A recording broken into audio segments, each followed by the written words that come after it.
Ցուցանեսը եզակի տեսակետով իր տեսքով իր բովանդակությամբ ֆիգուրատիվное искусство, չգիտես ինչու ֆորմալեցինք կերպարային արվեստ, բայց ֆիգուրատիվ արվեստ, նյու, այդպես ես կամանել ավելի ճիշտ, այ կերպարվեստում, այսօր, անցյալում, հետարքիր գործեր, շատ տարբեր մտածելակերպի ստեղծագործողներ, բայց որոնց միավորել է այս հետարքիր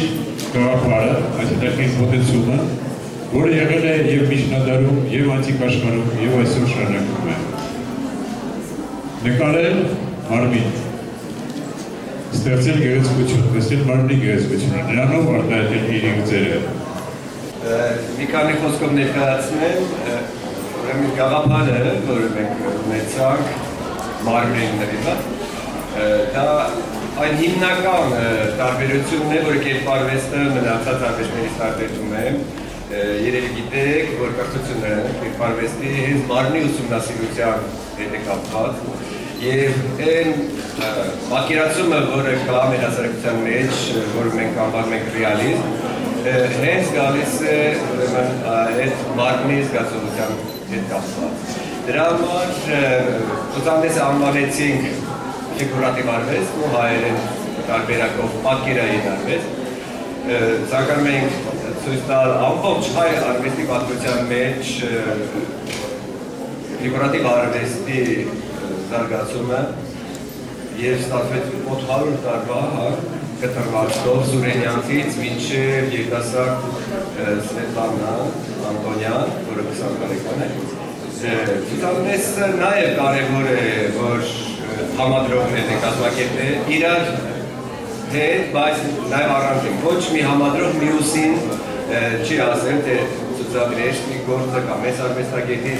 ամեն մեկս առանձին են կարել։ Կոնկրետ այն բաժինը, որը ես եմ 말եկոչվում է ճակատային մեծություն, կապված հենց մի քիչ առաջին ասած այդ կրթության հետ, այսինքն երկար կարողանալ նայել մեր մարմնին։ Սա կերպարվեստի գեղանկարչության ֆենոմենն է, նկարչության ֆենոմենն է, և ես ուզում եմ, որ դուք կարողանաք այդ կապը տեսնել։ Նկարչությունը, որը նայում է ինքն իրեն։ Կարծում եմ մյուս կուրատորներն եթե բացատրեին, ապա օրինակ Արեգի Կարուշացյանի դեպքում նույնպես կին արվեստագետը երբ որ ինքն իրեն է տեսնում։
Սարքում իրանեկար,